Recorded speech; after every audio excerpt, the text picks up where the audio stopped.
أعوذ بالله من الشيطان الرجيم. بسم الله الرحمن الرحيم.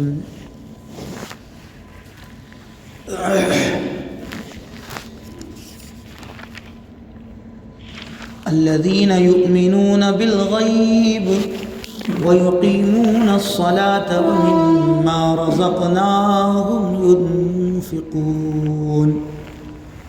صدق الله العلي العظيم. سورۃ البقرہ کی کل ایک آیت کی تلاوت ہوئی اور جن آیتوں کے اندر اللہ رب العزت نے متقی لوگوں کا، نیک لوگوں کا صفات اللہ نے بیان فرمایا، دوسری آیت بھی اللہ رب العزت نے جو سورۃ البقرہ کی اتاری ہے، اس آیت کریمہ کے اندر بھی نیک لوگوں کے ہی تعلق سے بتایا ہے، اور جبکہ اس آیت کریمہ میں اللہ نے متقی لوگوں کی تین صفات کو بیان کیا ہے۔ الذین یؤمنون بالغیب پہلی صفات، دوسری صفات ویقیمون الصلاۃ، اور تیسری صفات ومما رزقناہم ینفقون۔ یہ تین صفات جن لوگوں کے اندر ہے، سمجھ لو کہ یہ لوگ نیک ہیں، متقی ہیں، دنیا بھی ان کی بہتر ہے اور آخرت بھی بہتر ہے۔ تو یہ تین صفات ہیں کیا؟ پہلی صفت الذین یؤمنون بالغیب، نیک لوگوں کی پہلی علامت یہ ہے، ان کے اندر کی پہلی صفات یہ ہے کہ جو بے دیکھی چیز ہیں، جن چیزوں کو ان لوگوں نے دیکھا نہیں ہے، جنت کو کن لوگوں نے دیکھا ہے، دوزخ کو کن لوگوں نے دیکھا ہے، اللہ کو کسی نے دیکھا ہے، لیکن اللہ پر سب کا ایمان ہے یا نہیں؟ سب کا ایمان ہے۔ جنت کو کسی نے دیکھا ہے؟ کسی نے نہیں دیکھا، لیکن اس بات کا یقین ہے کہ اگر دنیا کے اندر اچھا کام کر کے جائیں گے تو جنت ملے گا، حقوق والوں کی حق کی ادائیگی کر کے جائیں گے تو جنت کے مستحق ہوں گے، نافرمان بن کر جائیں گے تو کیا ملے گا؟ دوزخ ملے گا۔ اچھا، کسی نے دوزخ کو دیکھا ہے؟ کسی نے نہیں دیکھا۔ موت کے بعد جو مناظر ایک مردے کے ساتھ ہونے والے ہیں، اس کو کسی نے دیکھا ہے؟ کسی نے نہیں دیکھا۔ فرشتوں کو کسی نے دیکھا ہے؟ نہیں دیکھا۔ لیکن ان سب پر ایمان ہے، ایمان والوں کا، مسلمانوں کا ان سب پر ایمان ہے۔ جو شخص یہ کہے گا کہ ارے جو ہے دنیا میں کر لو، موت کے بعد کچھ نہیں ہے، سمجھ لو کہ وہ سب سے بڑا بے ایمان ہے، اس کے اندر ایمان نہیں ہے، وہ کافر ہے۔ اس لیے پہلی صفات بیان کیا گیا اور پہلی عبادت بتایا گیا کہ لوگوں، مسلمان تو تم ہو چکے ہو، ایمان تو تم لا چکے ہو، لیکن تین عبادت بتائی گئی۔ اس میں پہلی عبادت روح کی ہے۔ ہر انسان کے جسم میں روح ہوتا ہے، روح کی پہلی عبادت، ایمان والے کی روح کی پہلی عبادت یہ ہے کہ وہ غیب کی باتوں پر ایمان لانا، یہ پہلی عبادت روح کی ہے۔ جس نے اپنے روح کو پاکیزہ بنا دیا، اس کی جسم بھی پاکیزہ بن جائے گا، اس کا ہر ایک چیز پاکیزہ ہو جائے گا۔ روح کو کسی نے دیکھا ہے؟ کسی نے نہیں دیکھا۔ انسان جب دنیا سے جاتا ہے تو اس کا جسم، اس کا دھڑ یوں ہی پڑا ہوا رہتا ہے، اس کے اندر سے روح کو نکال دی جاتی ہے، اس کے جسم کے اندر سے روح کو نکال دیا جاتا ہے۔ کیوں؟ اس لیے نکالا جاتا ہے کہ ایمان کے معاملے میں سب سے پہلی چیز جو ہے، جو انسان کو اچھے راستے پہ کھڑا کرنے والی جو چیز ہے، وہ انسان کی روح ہے۔ جس کا روح پاکیزہ ہوگا، اس کا جسم بھی پاکیزہ ہو جائے گا۔ ایک انسان، آپ دیکھیں گے، ایک انسان اگر صاف و شفاف کپڑا پہنتا ہے، خوشبودار بہترین کپڑا پہنتا ہے، تو انسان اس کے لباس کو دیکھ کر یہ بات جانچ لیتا ہے کہ جہاں اس کا لباس اتنا اچھا ہے، اس کے چہرے اتنے اچھے ہیں، اس کے لباس، اس کے جسم کے اوپر جو کپڑے پڑے ہوئے ہیں، یہ کپڑا جہاں اس کا اچھا ہے، تو ظاہر سی بات ہے اس کا جسم بھی اچھا ہوگا۔ اس کی گھرولی حالات بھی اچھے ہوں گے، تو انسان اس کے کرتے کو دیکھ کر، اس کے لباس کو دیکھ کر اس کے گھر کا جائزہ بتا دیتا ہے کہ یہ اتنا اچھا لباس پہنتا ہے تو اس کا گھر بھی اچھا ہوگا، یہ کھاتے پیتے گھرانے کا ہوگا۔ اسی طرح اللہ نے سب سے پہلی چیز بتایا الذین یؤمنون بالغیب، کہ سنو تم اپنی اندرونی چیز یعنی تمہاری روح کو تم پاکیزہ بنا دو، تمہاری ظاہر کی جتنی چیزیں ہیں یہ سب کے سب پاکیزہ بن جائیں گی۔ اب دوسری بات فرمایا وَيُقِيمُونَ الصَّلَاةَ، اور نماز قائم کرتے ہیں۔ کون؟ متقی لوگ۔ نماز قائم کرنے کا کیا مطلب کہ 5 ٹائم آئے اور نماز پڑھے ختم ہو گیا؟ نماز کو قائم کرنے کا مطلب یہ ہے کہ خود بھی پڑھتے ہیں اور اپنے اہل و عیال، اپنے ماتحت، اپنے سے جتنے لوگ جڑے ہوئے ہیں ان سب کو نماز کی تلقین بھی کرتے ہیں۔ ایک مطلب یہ ہے، اور دوسرا مطلب کیا ہے؟ دوسرا مطلب یہ ہے کہ نماز سے جتنی چیزیں جڑی ہوئی ہے، نماز سے جن چیزوں کا تعلق ہے، ان تمام چیزوں کے حقوق کو ادا کرتے ہیں، ان تمام چیزوں کا۔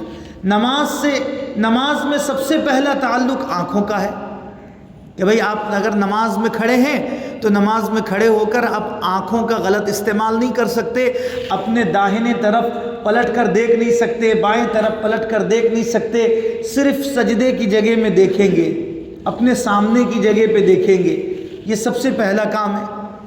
تو نماز کے اندر جو آنکھوں کا تعلق ہے، یہ غیر نماز کے اندر بھی اس کا تعلق درست ہونا۔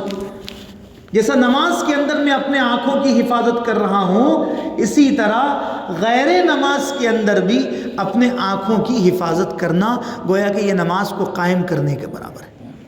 جس طرح سے نماز میں اپنی زبان کی حفاظت کر رہا ہوں، نماز کے اندر قرآن کی تلاوت، اللہ رب العزت کی ذکر، حمد، نبی پاک صلی اللہ علیہ وسلم کے اوپر درود، یہ ساری چیزیں جیسا نماز کے اندر ہے، اسی طرح غیر نماز میں آدمی نماز میں کھڑا ہو کر گالی نہیں دے سکتا، آدمی نماز میں کھڑا ہو کر کسی کی غیبت نہیں کر سکتا، آدمی نماز میں کھڑا ہو کر جھوٹ نہیں بول سکتا۔ اسی طرح غیر نماز کے اندر بھی زبان کی حفاظت کرنا گویا کہ نماز کو قائم کرنے کے برابر ہے۔ یہ بتلایا گیا، یہ سمجھایا گیا ہے وَيُقِيمُونَ الصَّلَاةَ، کہ نماز کو قائم کرتے یعنی نماز کو مضبوط کرتے۔ نماز کے اندر جتنی چیزوں کو ہم ادا کر رہے ہیں، نماز کے اندر اگر وقت ہوتا تو میں مکمل اس کی تفصیل بتاتا۔ نماز کی ایک ایک چیزیں انسان کی زندگی کے ایک ایک موڑ کو سدھارنے والی چیز ہے، ایک ایک موڑ کو سدھارنے والی چیز ہے۔ اس کے رکوع سے لے کر، اس کے قیام سے لے کر، اس کے سجدے سے لے کر، اس کے قاعدے سے لے کر، اس کے سلام سے لے کر، اس کے تکبیر تحریمہ سے لے کر، ایک ایک چیزیں غیر نماز کے اندر غیر نماز کی جتنی چیزیں ہیں وہ ساری چیزیں اس سے جڑی ہوئی۔ اس لیے ہمیں چاہیے کہ ہم نماز جس طریقے سے ادا کرتے ہیں، اسی طرح غیر نماز کے اندر بھی ان تمام چیزوں کو، نماز کی صفتوں کو داخل کریں۔ اس لیے ایک بزرگ کے پاس میں، ایک اللہ والے کے پاس میں کوئی آیا اور آ کر کہنے لگا کہ یہ فلاں بندہ جو ہے بڑا نیک ہے، بہت اچھا آدمی ہے۔ تو اس اللہ والے نے کہا کہ بھائی اس کی نیک ہونے کی علامت یہ ہے کہ اگر اس کی نماز اگر درست ہے، وہ رکوع اور سجدہ و قاعدہ و تکبیر و تحریم یہ سب اگر وہ صحیح طریقے سے کرتا ہے تو سمجھ لو کہ وہ نیک ہے۔ اگر ان چیزوں کو صحیح طریقے سے نہیں کرتا سمجھو وہ نیک نہیں۔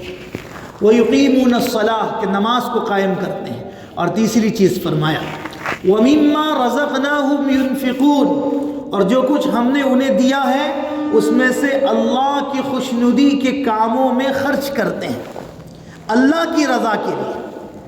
ایک بات، ایک ہے اللہ کی رضا کے لیے دینا، اور ایک ہے اللہ کی خوشنودی کے کاموں کے لیے۔ اللہ خوش ہوتا ہے ان کاموں میں دینے میں، مثلا کوئی آدمی ضرورت مند ہے، اس کی ضرورتوں کو پورا کر دینا۔ اپنے رشتہ داروں میں کوئی آدمی ایسا ہے جو بیچارہ غریب ہے، کھڑا نہیں ہو پا رہا، کھڑا نہیں ہونے سے مراد کیا ہے؟ مزدور ہے، کما رہا ہے اور اپنی فیملی پر خرچ کر رہا ہے، ختم ہو جا رہا ہے، وہ اپنے رشتہ داروں کے بالمقابل مضبوط بن کر کھڑا نہیں ہو پا رہا ہے، اللہ نے مجھے حیثیت دیا ہے، اللہ نے مجھے طاقت دیا ہے، اللہ نے مجھے ضرورت سے زیادہ دیا ہے، اسے اتنا دے دیا جائے، اس کی اتنی مدد کر دی جائے کہ وہ کھڑا ہو کر ہمارے بالمقابل کھڑا ہو سکے۔ وَمِمَّا رَزَقْنَاهُمْ يُنْفِقُونَ، اللہ نے جو دیا ہے اس کی خوشنودی کے مطابق خرچ کرنا، اس کی رضا کے مطابق خرچ کرنا۔ تو ان آیتوں پر جو ہے اللہ نے متقی لوگوں کے 3 صفات کو بیان کیا ہے کہ جو نیک لوگ ہیں ان کے اندر یہ 3 صفتیں ہوں گی، اور جس کے اندر یہ 3 صفتیں ہوں گی وہ دنیا کے اندر بھی کامیاب ہوگا اور آخرت کے اندر بھی کامیاب ہوگا۔ پہلی صفت، اللہ سے دعا فرمائیں کہ یہ پہلی صفت بھی ہمارے اندر اتر جائے کہ جو اللہ اور اللہ کے رسول نے جو فرما دیا ہے اسی کے مطابق ہمیں زندگی گزارنا ہے۔ اس پر ایک بات یاد آ گئی، ایک صحابی ہیں حضرت ابو قتادہ رضی اللہ تعالیٰ عنہ، بخاری شریف کی حدیث ہے کہ ایک مرتبہ ایک جنگ کا قافلہ تیار ہو رہا تھا، تو اس قافلے کے درمیان میں ایک عورت آئی، اور عورت آ کر کہنے لگی یا رسول اللہ، پچھلے جنگ میں میرا لڑکا اور میرے شوہر شہید ہو گئے۔ اللہ کے رسول نے فرمایا جی مجھے معلوم ہے کہ آپ کا لڑکا اور آپ کے شوہر شہید ہو گئے ہیں۔ تو فرمائی، وہ عورت کہنے لگی یا رسول اللہ، میں بس اتنا جاننا چاہتی ہوں کہ میں ماں ہوں، اتنا جاننا چاہتی ہوں کہ میرا لڑکا اور میرے شوہر اس وقت کس حال میں ہے۔ جب وہ ماں اس بات کو بیان کر رہی تھی تو اس ماں کے اندر کی تڑپ، اس کی کڑھن اللہ کے رسول دیکھ رہے تھے، اور اللہ کے رسول دیکھتے ہی آپ کو ایک عجیب جوش آیا۔ آپ ایک کائنات کے نبی تھے، اللہ نے آپ کے اندر بہت ساری چیزوں کو دیا تھا، تو آپ نے فرمایا اے ماں تڑپ مت، تیرے تڑپنے کو دیکھ کر مجھے برداشت نہیں ہو رہا ہے۔ وہ دیکھ، انگلیوں سے اشارہ کیا، بخاری کی حدیث ہے، آپ نے انگلی سے اشارہ کیا، اشارہ کر کے کہا وہ دیکھ جنت کے باغیچوں میں تیرا شوہر اور تیرا بیٹا کھیل رہے۔ تو وہ عورت نے اپنے نگاہوں کو اٹھایا نہیں، اللہ کے رسول نے تو کہہ دیا کہ وہ دیکھ جنت کے باغیچوں میں کھیل رہے ہیں، تو اس عورت نے اپنے نگاہوں کو نہیں اٹھایا۔ تو اللہ کے رسول نے کہا کہ وہ دیکھ لے، تو وہ عورت کا جواب یہ تھا کہ یا رسول اللہ، آپ نے کہا اللہ ہے، ہم نے اس پر ایمان لائے، آپ نے کہا جنت ہے، ہم نے اس پر ایمان لے کر آئے، آپ نے کہا دوزخ ہے، ہم نے ایمان لے کر آئے۔ یا رسول اللہ، آپ نے کہا کہ تیرا شوہر اور تیرا بیٹا وہ دیکھ جنت کے بالا خانوں میں کھیل رہے ہیں، تو اگر میں اپنی نگاہوں کو اٹھا کر دیکھ لیتی تو آپ پر ایمان میرا کمزور ہو جاتا۔ میں اپنی نگاہوں کو نہیں اٹھاؤں گی، کیونکہ آپ نے کہہ دیا، بات ختم ہو گئی۔ حضرت ابو قتادہ کہتے ہیں کہ قسم خدا کی کہ میرا بھی ایمان تو ایسا ہی تھا، لیکن اللہ کے رسول نے فرمایا تھا، تو ذرا سی میں اپنے نگاہوں کو اٹھا کر دیکھا تو آپ کہتے ہیں رب کعبہ کی قسم، میری نگاہوں نے اس چیز کو دیکھا کہ آسمان پھٹا ہوا ہے اور 2 لوگ کھیل رہے ہیں جنت کے باغیچوں میں۔ بالآخر بولنے کا اصل مقصد یہ ہے کہ انسان اگر ان چیزوں پر ایمان لے کر آ جائے، سب سے پہلی چیز اس کے روح کو اگر وہ پاکیزہ بنا دے، تو جسمانی جو عبادت ہے، نماز جسمانی عبادت ہے، اور لوگوں پر خرچ کرنا، مال کو اللہ کے راستے میں دینا، یہ مالی عبادت ہے۔ اگر یہ 3 چیزیں اگر انسان کی زندگی پہ آ گئی تو قسم خدا کے انسان جو ہے متقی بن جائے گا، نیک بن جائے گا، اور اللہ چاہتے بھی ہیں کہ میرا بندہ جو ہے نیک بن کر میرے پاس آئے، اور نیک بننے کا راستہ یہی ہے کہ ہم جو ہے اللہ کے کہے ہوئے کاموں کو ہم جو ہے اپنی زندگی کے اندر اتار لیں۔ اللہ تعالیٰ مجھے بھی اور آپ کو بھی کہنے سے زیادہ عمل کی توفیق عطا فرما دے۔